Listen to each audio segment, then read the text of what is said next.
llaman Castro-Ilesa el aparato productivo. Generan bienes y servicios.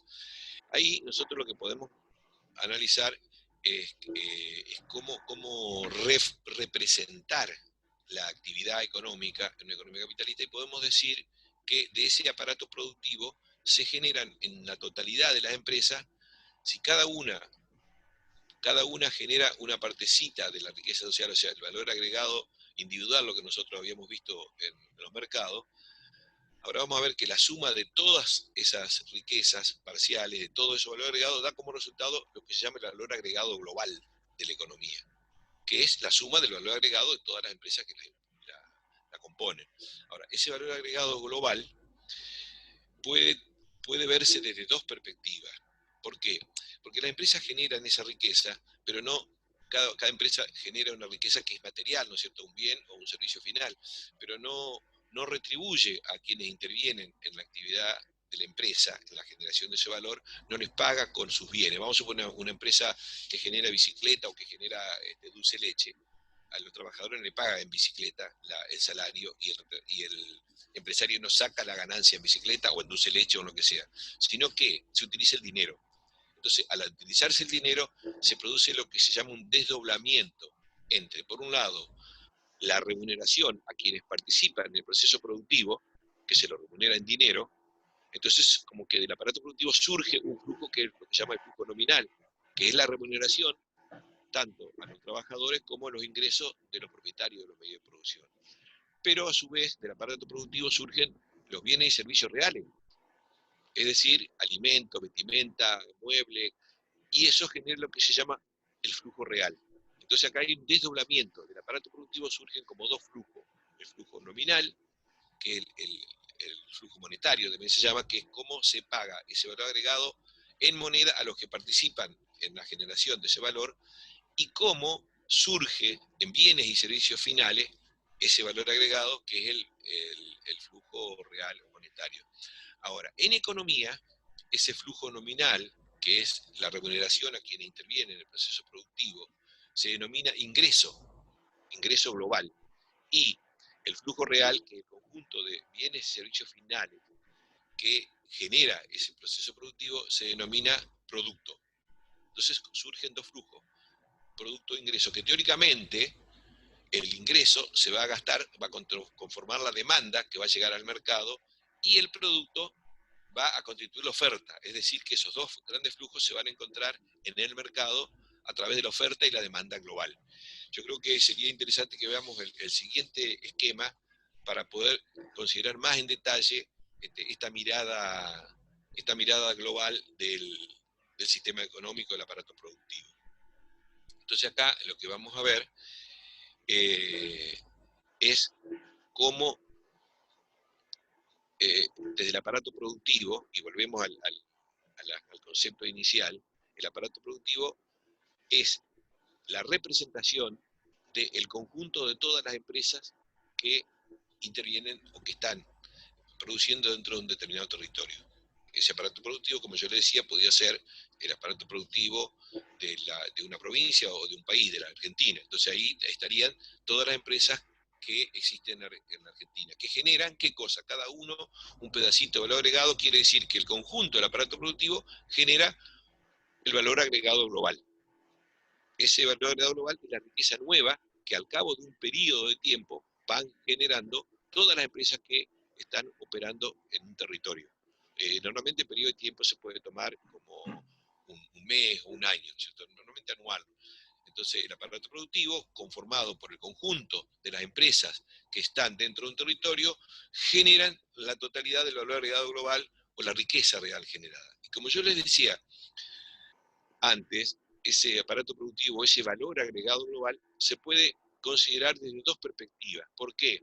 Porque esa riqueza nueva que se genera no se distribuye en especie, no circula en especie solo, sino que se utiliza dinero como medio de intercambio. Entonces, el aparato productivo, quienes intervienen en la generación de esa riqueza, van a recibir en dinero una retribución. Eso es lo que se llama el flujo nominal. Del aparato productivo surge el flujo nominal, que es lo que se le paga, que es la retribución a los trabajadores o lo que reciben los dueños del capital, los capitalistas. Ese sería el flujo nominal que, como yo le decía, en economía se llama ingreso.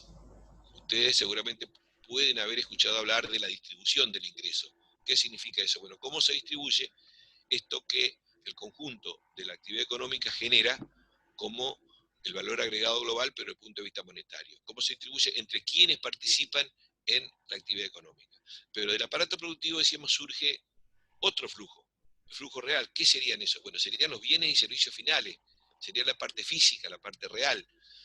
Y eso en economía se le llama producto. El producto entonces son el conjunto de bienes y servicios finales que genera el aparato productivo y que su equivalente se distribuye monetariamente entre quienes intervienen en el proceso productivo y eso genera el ingreso. Por lo tanto, acá hacemos una parada inicial y decimos que el valor agregado global es la riqueza que se genera al cabo de un determinado periodo de tiempo en todo el aparato productivo, en todo el sistema económico de un territorio. Y ese valor agregado global se distribuye monetariamente entre quienes participan, o sea, en moneda, y eso se llama ingreso. Y ese valor agregado global surge como bienes y servicios finales, y eso se llama producto. Fíjense que, en definitiva, el ingreso y el producto después van a terminar en el mercado conformando la oferta y la demanda global. Ahora vamos a ver que ingreso y producto se desagregan.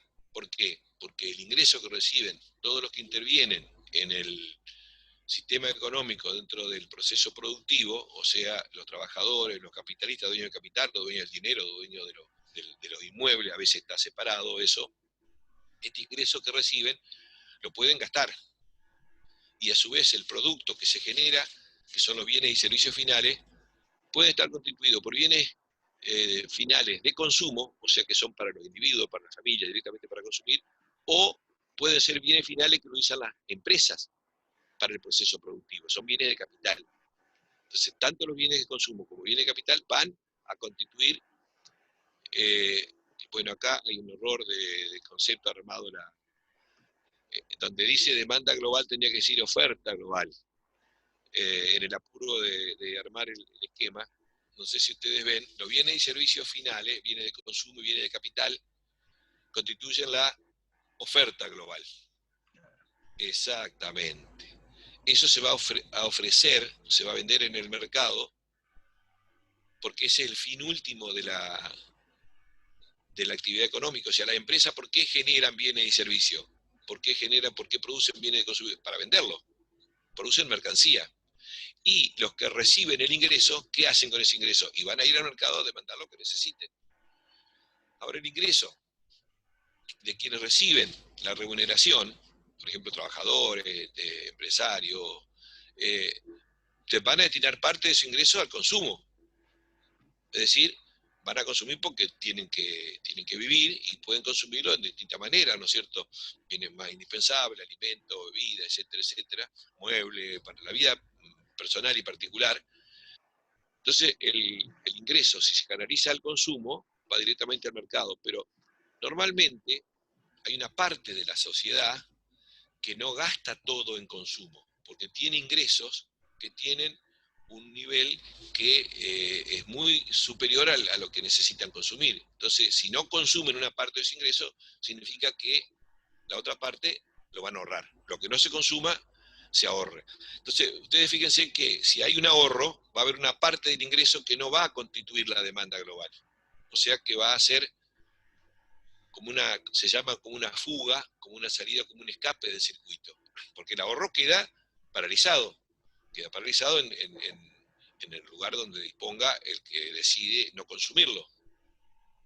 Y en este caso, nosotros nos vamos a encontrar con que este circuito que tendría que cerrar con una igualdad entre la oferta global, porque todo lo que se genera de riqueza se lleva al mercado, tendría que coincidir con una demanda global, que es todo lo que demandan los que generaron esos bienes. Para poner un ejemplo numérico, si se genera el aparato productivo al cabo de un periodo de tiempo, por un valor de mil millones de dólares, un valor de 1000, de valor agregado, eso significa que ese aparato productivo, a su vez, generó un flujo nominal también de 1000, porque ese valor agregado que se generó se distribuye monetariamente entre los trabajadores y los capitalistas. O sea que el ingreso será de 1000. Por definición, el valor agregado es lo mismo que el ingreso, solo que el ingreso es lo que se recibe monetariamente. Y si el valor agregado es de 1000, se va a generar un flujo real de bienes y servicios finales que es de 1000, que es lo que se llama producto.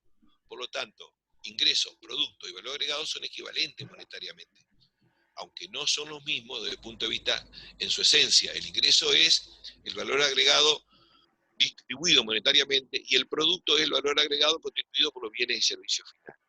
Por lo tanto, ingreso y producto son equivalentes, y si el producto va en su totalidad a ser la oferta global sería de 1000. Y si el ingreso se gasta en su totalidad, la demanda global también tendría que ser de 1000. Hasta acá, si hay algún comentario antes de entrar en el consumo, el ahorro y la inversión,